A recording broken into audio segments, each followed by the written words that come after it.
To the state of the Yankees. So we will get into that right now, and I can't wait to get a little graphic for this because it's the Yankees. The state of the Yankees. I just can't wait to get a little graphic for that because that's going to make me very happy. Even if they're not playing great, which they're not right now. I had made some notes on all this, and because their bullpen's kind of been a little shaky here and there. Starting pitching has been okay. Their offense has been crappy, particularly like Aaron Hicks. When you have like Aaron Hicks batting in the third slot, and I think I have it written down here, he has 1 for 12 with 7 Ks and 2 walks. He's a good center fielder. He's with exhausting. A great arm, but the dude is like a bobblehead up there, bounced like his head is all over the place. He can't like even come close to making contact. He has just been horrid, and he is a guy that I complain about year after year after year. Well, you get to complain for another 4 more years. This is what I think. I think that it's time to part ways. Get what you can get for him and move on. Well, the contract isn't horrible in the sense that the average, per year is not awful. It's just the length. I think if you put him in on a team that's not as high pressure, where it's not so hyper focused on, I think he could be a fringe all-star player.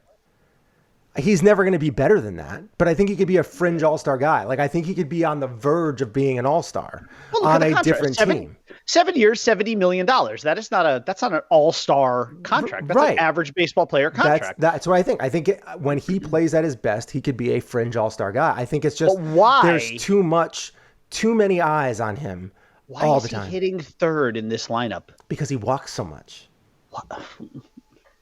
That's why. That's got to be the reasoning. He's a disaster. His on-base percentage is usually great, and that's his best feature when it comes to offensive. If we were to do a segment of this show that was called like "What is the bane of my Yankees existence?" right now, like if we did it every week, it would probably change every week. It would be it's all the Aarons. Yeah, it's all the Aarons right now, all of them. And Judge.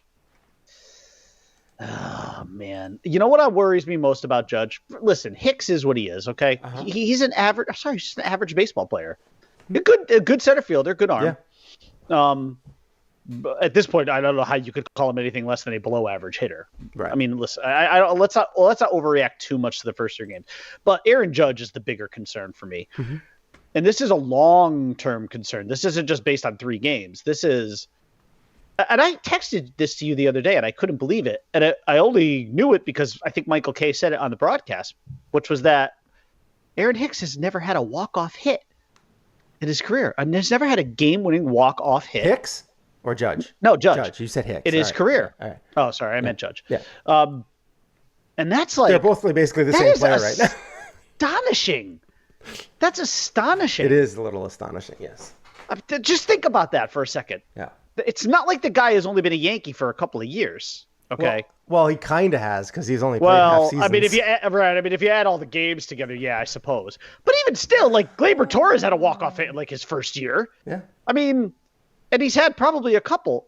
Listen, the fact that Aaron Judge, to this point in your career, we're not just talking about walk-off hits. Right. Just also look at him in clutch situations. It's not good. That's not his forte. It's really not.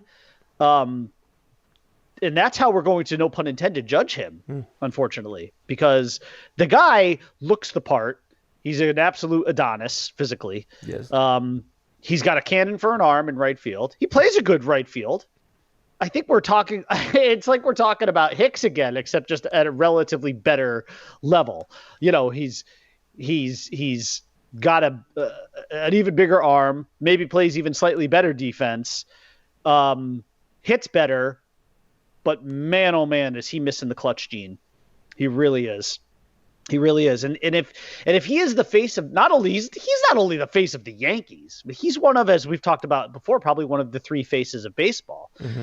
And right. And so I'm sorry, you can't be a face of baseball in my opinion, without having some clutch factor. There's just none of that there. There's no evidence of it. None. I've seen no evidence of that. And if there is any, I apologize, but at least that might also be an indication, though, of, the fact that if he has had any of those moments, they're few and far between. So, let's see if I can do this real quick. And while you're looking for whatever you're looking for, I'm actually, believe it or not, I'm actually going to be the voice of reason here for a little bit. I'm not going to overreact to these first 3 games. Yeah, they only took 1. I mean, to be honest, the only thing that makes me nervous is the lineup. Is just a little bit of the lineup. That's really the biggest thing that makes me nervous. Yeah, because the pitching, I don't know how you could actually be too upset about the pitching. No, I mean, I am not a big Domingo Germán fan, but I don't think he should be. I don't think he should be a starting pitcher. I think he's more of a mid reliever guy, but I think that you have Kluber pitched well. Cole pitched well. They didn't pitch great. I mean, I think Kluber struggled because, I mean, obviously his whip was 2. He lost the plate in one of those innings. Right, and that's what he's going to do. He's going to do that from time to time. I think just coming back, there's a lot of rust that's there. So I think he's not going to be that marksman that he used to be, but I think he's going to be as solid in the middle of that rotation. I think as long as he's healthy, he will be. Yeah, and I think they're going to monitor his innings a little bit too, which is good. So, 5 Ks in the early walks. He had a 2 whip, which isn't great, but he did only give up. He had 2.25 ERA for the game. Yeah. And then you have Cole, 5 1/3.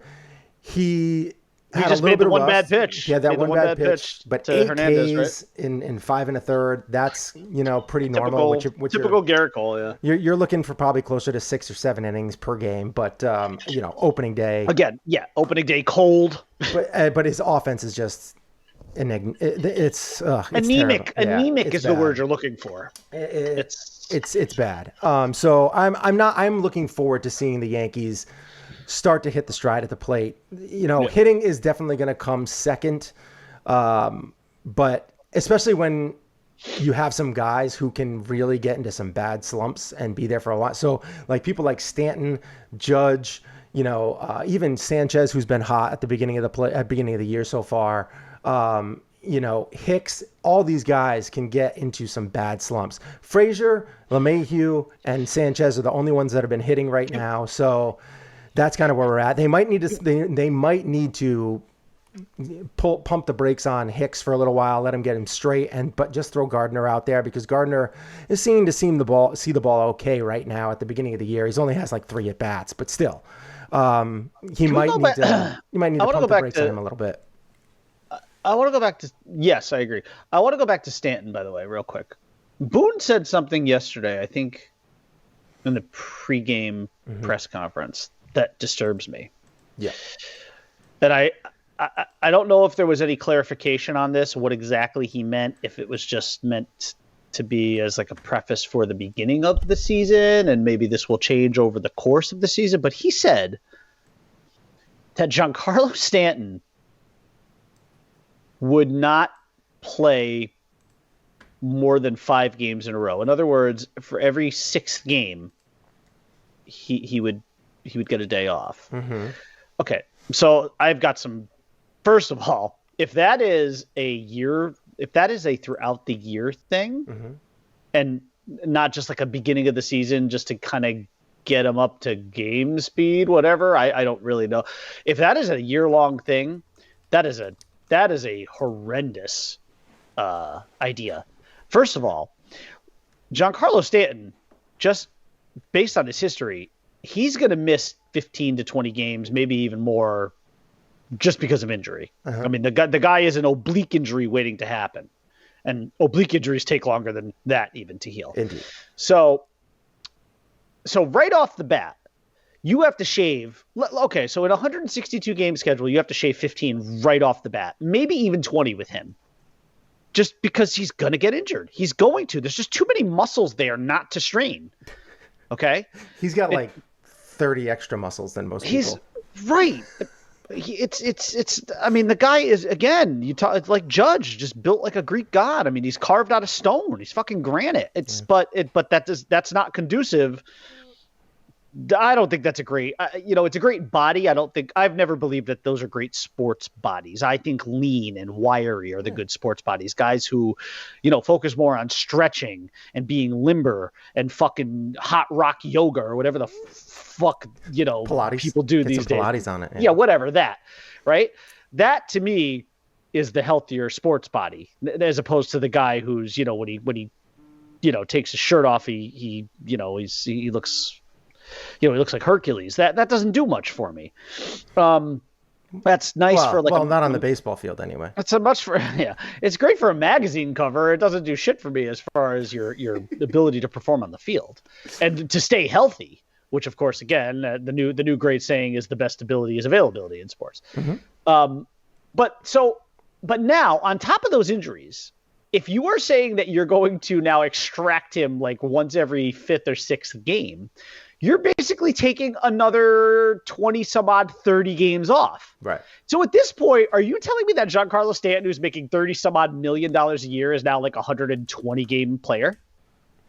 Is that what you're saying, Aaron Boone? That Giancarlo Stanton is going to basically shoot up for you 120 times a year. The guy is meant to be your cleanup hitter. But you're going to take him out and also, here's my biggest problem with this more than anything else.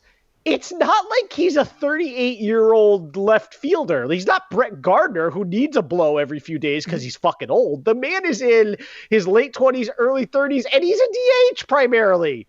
Why do you need to sit him? Well, the good news...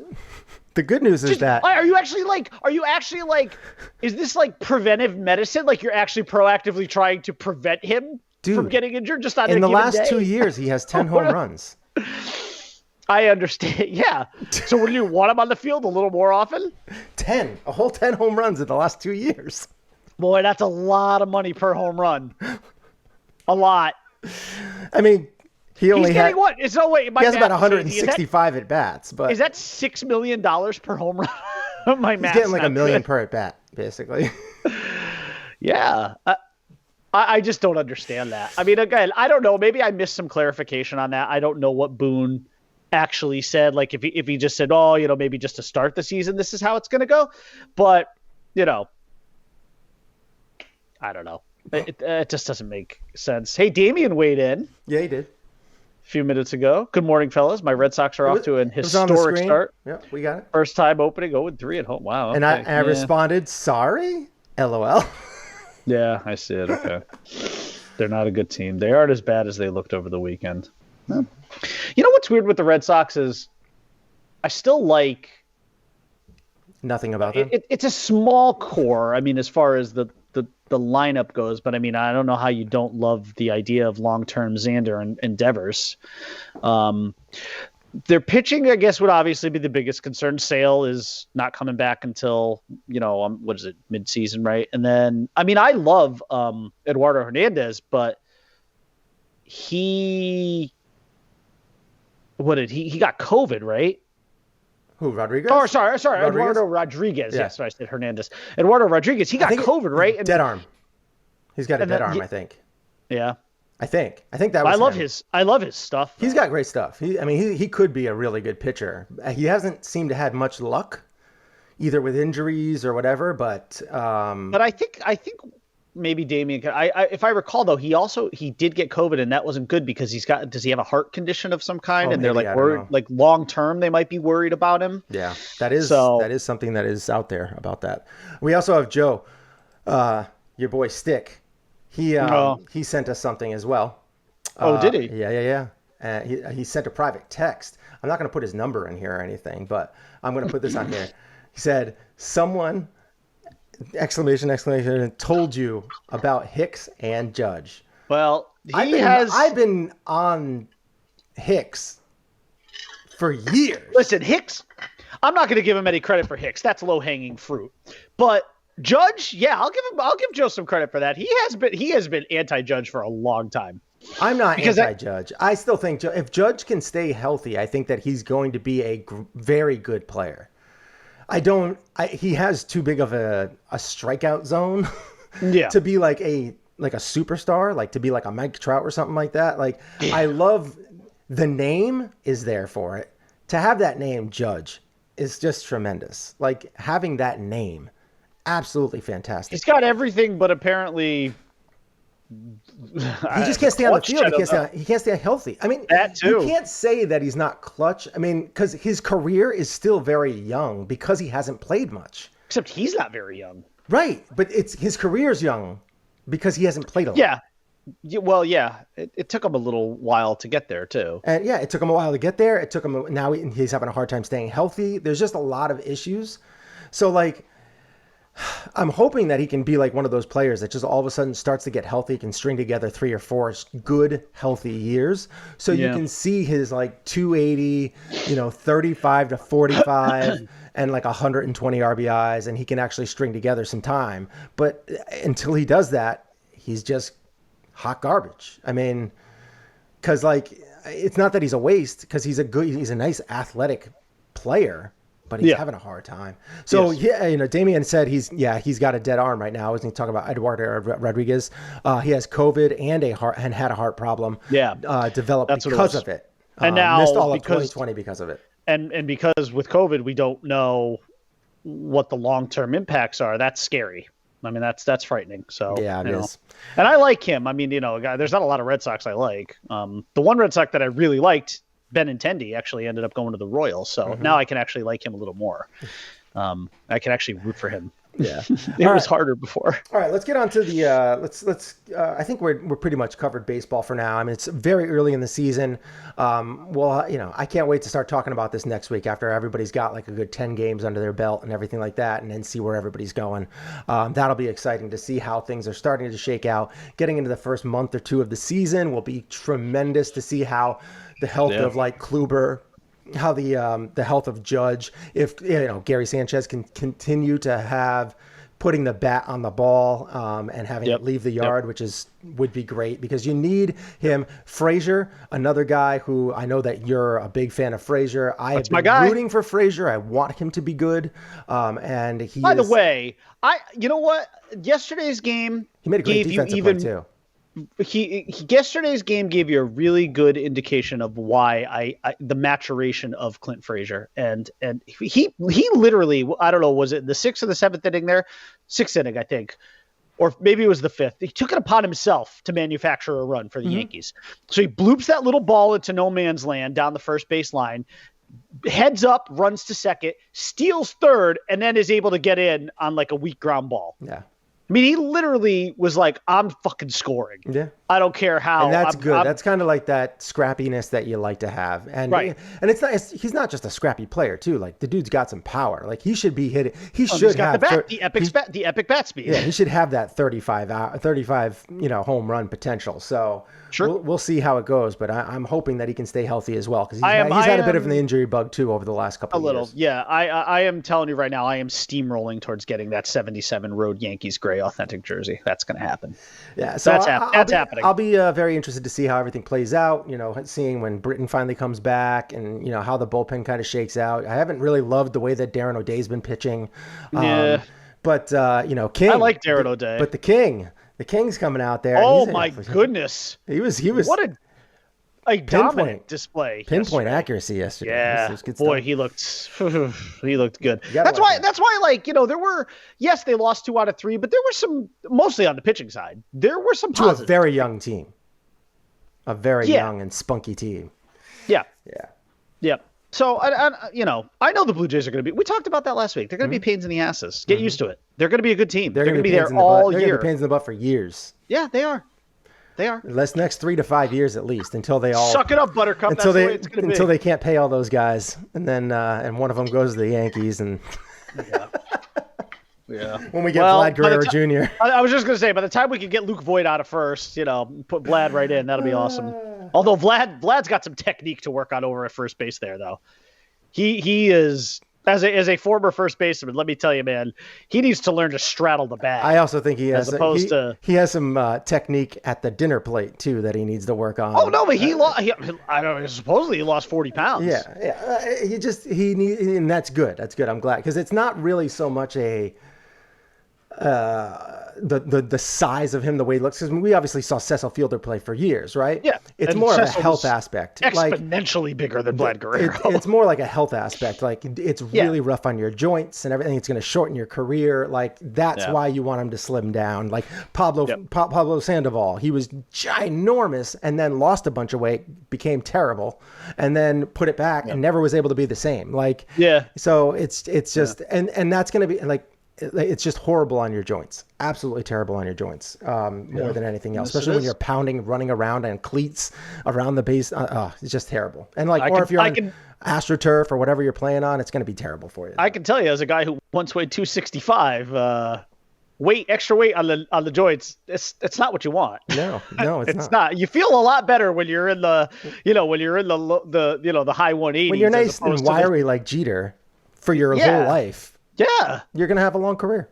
Yes. 20 years. Yeah. The longest tenured Yankee ever. Mm-hmm. All right. So let's get into, let's switch over to, let's stick with sports, but we'll go to Masters week. We're not going to spend a lot of time on the Masters.